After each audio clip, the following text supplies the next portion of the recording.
जियो और जीने दो. लेखिका सौ नीलम दोशी, कोल्हापुर. मी स्वतः. तुम खुद भी जियो और औरों को जीने का तरीका बताओ. तुम खुद खाओ और दूसरे को खिलाओ. ये तो हुआ सामान्य मानव धर्म. लेकिन खुद भूखे रहकर दूसरे को खिलाने में जो आनंद है, परोपकार है, वह जग में कहीं भी नहीं मिलेगा. इससे आत्मा को जो शांति मिलेगी, उससे बढ़कर दूसरी कौन सी भी शांति संसार में नहीं है. इससे ही नर का नारायण बन सकता है. घर के द्वार पर जगह जगह लिखा हुआ होता है श्री नारायणाय नमः. यानी सत्य को जो स्वीकार करता है वही नारायण बन जाता है. लेकिन यह सत्य तो हर एक के मन में होता है. यह सीखने की कोई जरूरत नहीं पड़ती. जरूरत पड़ती है तो झूठ कैसे बोलना इसकी. इसलिए सत्य कैसा बोलना, आचरण में कैसे लाना, यह किसे भी सिखाने की जरूरत नहीं है. सत्य का स्वीकार करना हो तो बहुत सी बातें असर करने वाली है. पहली यह है कि जैसा तुम्हारा आहार हो वैसा तुम्हारा आचरण होगा, वैसे तुम्हारे विचार होंगे. इसलिए सत्य को अपनाना हो तो पहले अपना आहार सुधार लो. इसका एक उदाहरण नीचे प्रस्तुत है. हम होटल में चेंज के लिए जाते हैं, वहाँ खाते पीते हैं, लौटते हैं. आपने होटल में कभी ये बोर्ड देखा होगा कि उस पर लिखा हुआ होता है हिंदू होटल, यानी हिंदू हो टल. हिंदू हो तो टल जाओ, हिंदू हो तो यहाँ से तुरंत चले जाओ, हिंदू नहीं हो तो अंदर आ जाओ. आप ये पढ़ते तो जरूर है, मगर इस पर कभी सोचते नहीं. इसमें कितना गहरा अर्थ छुपा हुआ है. जो सदाचरणी परोपकारी होता है वह सुखी और समाधानी तो होता ही है, मगर उसका आहार अच्छा होता है. यदि तुम मांसाहार करोगे तो तुम पशु बन जाओगे. मानव के पशु तक ले जाने का यही रास्ता है. उस पशु की हड्डियाँ तुम्हारे पेट में पलेगी और सहज ही तुम्हारा आचरण उसके जैसा होगा. इसलिए you must be vegetarian, otherwise you will be never develop. यहाँ बर्नार्ड शॉ का एक किस्सा याद आता है. उन्होंने सिर्फ भगवान महावीर की मांसाहार और शाकाहार पर लिखी हुई एक किताब पढ़ी. सिर्फ किताब पढ़ने से ही उन्होंने मांसाहार न लेने की शपथ ले ली. थोड़े दिन बाद उन्हें नोबेल प्राइज मिल गया. उस वक्त उनके दोस्तों की पार्टी में उन्हें शामिल होना पड़ा. पार्टी में सभी नॉनवेज की चीजें थी. यह देखकर वे चिल्लाकर उठ खड़े हुए और तुरंत ही उन्होंने कह डाला, मैं तुम्हें कंपनी कभी नहीं दे सकता. मैंने नॉनवेज लेना छोड़ दिया है क्योंकि मेरा पेट ये मरे हुए प्राणियों का कब्रिस्तान नहीं है. इनकी की गई हत्या मुझसे कभी बर्दाश्त नहीं होगी. उस किताब से उनका मन इतना कोमल हो गया था कि वे फूल भी तोड़ना नहीं चाहते थे, क्योंकि फूल में भी तो जीवन है. उसका जीवन समाप्त करने का हक आपको कैसे होगा. और सुंदरता सिर्फ देखने के लिए होती है, विध्वंस करने के लिए नहीं. Beauty is only to see, not to touch. और यदि किसी का भी जीवन नष्ट करने का हक आप ले तो आपका भी जीवन नष्ट करने का हक किसी को जरूर पहुंच सकता है. इसलिए जियो और जीने दो, ऐसा कहा गया है. तुम खुद भी जिंदगी का आनंद उठाओ और दूसरों को भी उठाने दो. ये सब हुआ सत्य और अहिंसा के बारे में. तीसरा जो है वह है भूतोदया. ये तीन तत्व जिसके जीवन में है वह कभी मौत से डरेगा नहीं और जीवन का ज्यादा आनंद उठा सकेगा. अब बारी आ गई है नीति और अनीति की, मोरल एंड इमोरल की. अनीति से पैसा कमाकर क्या मिलता है. जिस शक्ति ने मानव को पेट दिया है उसने पेट भरने का तरीका भी तो जरूर दिया है. फिर आसक्ति क्यों है कि ज्यादा पैसा जमा करके रख दे. आजकल लोग कहते हैं कि वक्त बड़ा खराब है, लेकिन वक्त खराब नहीं है तो वह स्वयं ही खराब है. पेट के नाम पर वह पेटी भरना चाहता है. इसके बारे में एक चुटकुला. एक बहुत ही धनवान आदमी था जिसके पास एकदम बढ़िया कार, बंगला, नौकर चाकर, एक बहुत ही होशियार सुंदर लड़का, बहू और अति कोमल मन की शेठानी, सब कुछ था. अपना जीवन बड़े अच्छे स्तर पर मजे से गुजार रहा था। एक दिन वह मर गया। उसके घर वाले उसे कब्रिस्तान छोड़ आए। वहाँ उसकी आत्मा रुदन करने लगी कि मुझे यहाँ कौन छोड़ गया। उसका रुदन सुनने को वहाँ कोई नहीं था। एक कवि वहाँ से गुजर रहा था। उसने सुना और कह दिया, अरे भाई, यहाँ तेरा रुदन सुनने वाला कोई है ही नहीं, तू क्यों शौक करता है? अरे तूने जिनके लिए अपना प्राण बेचा, ये सब धन दौलत कमाई, ऐशोआराम की सुविधाएं प्राप्त की, ये सब जिनके लिए तू जीवन भर अनीति के रास्ते से करता आया, वही तेरे घर वाले तुझे यहाँ छोड़ चले गए। तुझे छोड़ने कोई तेरा दुश्मन तो नहीं आया था।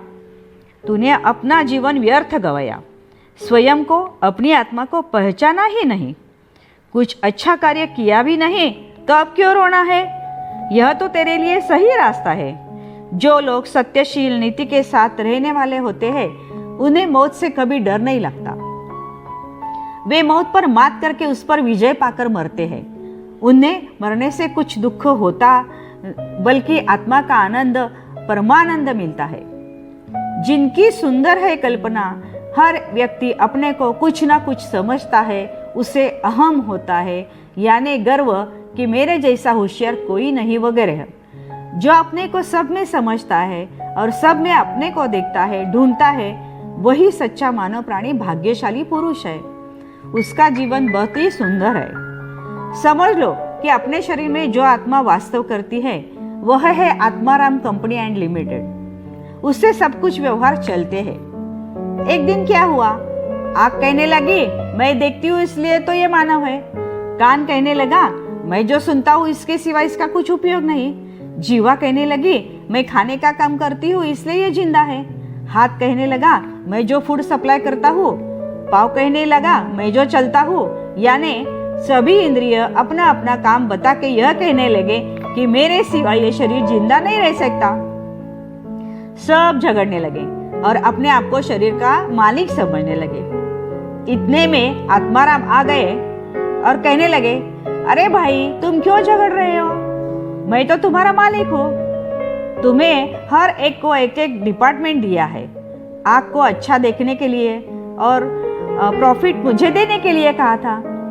कान को अच्छा सुनकर प्रॉफिट मुझे देने के लिए कहा था। हाथ को दान करके लोगों से आशीर्वाद लेने को कहा था, लेकिन मैं जरा सा सो गया तो तुम्हारा काम ही बदल गया। आंखें पिक्चर देखने लगी, हाथ अनीति से काम करने लगा, जो हाथ देता था वही दूसरों का लेने लगा। ये सब तुमने क्या लगा रखा है? तुम्हें मालिक समझने लगे हो, लेकिन मालिक नहीं। हाँ, तुम्हारा मालिक मैं ही हूँ। ये सुनकर सभी चुप बैठे, लेकिन अपना अहम छोड़ने को तैयार नहीं हुए। आत्माराम बड़े सोच में डूब गए। आखिर उन्होंने एक नोटिस लगा रखी और उस पर लिख दिया, यदि 24 घंटे के अंदर अंदर तुम्हें यूनिटी नहीं हुई और तुमने अहम नहीं छोड़ दिया, तो मैं ये शरीर छोड़ के चला जाऊंगा, क्योंकि मुझे बहुत से दूसरे शरीर है, मैं तुरंत ही वहां चली जाऊंगी। ये सब सभी ने पढ़ लिया तो तुरंत ही उनमें यूनिटी हो गई, क्योंकि यदि आत्माराम चला गया तो सभी के सभी खत्म हो जाएंगे। उसी दिन से सभी यूनिटी से काम करने लगे और अहम को भूल गए। इसका परिणाम जब अपने पाँव में कांटा चुभ जाता है तो तुरंत ही हाथ उसकी सहायता के लिए अपने साथी को क्या हुआ देखने जाता है और आँख भी उसकी सहायता करती है। मानव यदि ऐसा समझे और समस्त संसार की मदद करे तो उसका जीवन और देश कितना बदल जाएगा। हर एक को उसका स्वाभिमान तो जरूर चाहिए, मगर अभिमान नहीं तो इस जमाने में हम लंदन के एयरपोर्ट पर जब नजर डालते हैं तो हमें 80% भारतीय विद्यार्थी झाड़ू लगाते नजर आते हैं। क्या यही है उनका स्वाभिमान? उन्हें इसका दुख नहीं बल्कि सुख होता है कि वह फॉरेन में झाड़ू लगाता है। ऐसा भी नहीं होना चाहिए। हर एक को अपना अपने परिवार का, देश का स्वाभिमान जरूर होना चाहिए। कितने फिलोसोफर्स ऐसे ही है कि उन्हें जगत का सारा इतिहास मालूम है, मगर उसे पूछा जाए तेरा नानाजी की मृत्यु की तारीख क्या है, तो उसे मालूम नहीं होती। जो जगत का इतिहास जानता है, अपने परिवार का, पूर्वजों का इतिहास नहीं जानता। उसे मृत्यु की तारीख भी घर में पूछकर ही बतानी पड़ती है। इसलिए जो कुछ भी बात हो, आप अपने में झांक कर देखें। अपनी मंजिल जो है वह कहाँ है, कहाँ से जाना है, यह पूछकर कभी नहीं मिलेगी, मगर तुमने चलना शुरू कर दिया तो एक दिन जरूर कहीं मिलेगी। इसलिए सही रास्ते से बिना कुछ प्रश्न किए सिर्फ चलना सीखो और चलते चलते एक दिन तुम्हें अपनी मंजिल मिल जाएगी। जो चलता नहीं वो जीवन में भटक जाता है। तुम एक हाथ से भरपूर प्यार बांटोगे तो दूसरा हाथ लेने का काम जरूर करेगा, मगर द्वेष मत्सरी दोगे तो प्रेम कहाँ से मिलेगा। हर एक मनुष्य पर और प्राणी जीवों पर प्रेम करना सीखो। तुम्हें एक गहरा और बेहद ही सुंदर मन शांति मिलेगी और जीवन में कुछ कमाओगे। आप कभी कपड़ा खरीदने जरूर गए होंगे। उस वक्त आपने मीटर का नाप जरूर देखा होगा। उसका काम क्या होता है? वो स्वयं सभी को कपड़ा देता है, सभी को श्वेतांबर बनाता है, मगर स्वयं दिगंबर ही रहता है। आपको इससे यही सीखना चाहिए कि जो कुछ अच्छा है दूसरे को दे दो और उसका आशीर्वाद ले लो। आप परीक्षा भी जरूर देते हैं, उसके बारे में भी सच है कि आप जैसा पेपर लिखेंगे वैसा ही रिजल्ट डेफिनेटली होगा। यदि जीवन के पेपर में आप अच्छा पेपर यानी अच्छा वर्तन, नीति, सत्य से जियोगे तो अपना रिजल्ट निश्चित ही अच्छा होगा। जीवन का सबसे बड़ा आनंद आपको जरूर मिलेगा। नहीं तो बुरा पेपर लिखने से विद्यार्थी फेल हो जाता है, वैसे तुम जीवन में फेल हो जाओगे। जीवन में फेल होने के बजाय डिस्टिंक्शन कैसा मिलना चाहिएगा यही सोचो। इससे ही तुम सही रास्ते पर आ जाओगे और तुम्हें बाद में पता चलेगा कि तुम कितना रास्ता भटक गए थे और अब सही रास्ते पर है। यदि जीवन को जीवन बनाना हो तो अपने जीवन को इन सब मूल्यों के तत्वों के रास्ते पर से गुजारना होगा। अपने जीवन की डायरेक्शन इस तत्वों के डायरेक्शन से मिलानी होगी। ये सब करने के बाद अंत में जीवन कितना सुंदर है इसका पता चलेगा, अदरवाइज नॉट। आज तारीख 14 अप्रैल 2022 को महावीर जयंती है। इसी अवसर पर मैंने ये एक आज नया प्रयोग किया है। थैंक यू, धन्यवाद। नीलम दोषी, कोल्हापुर।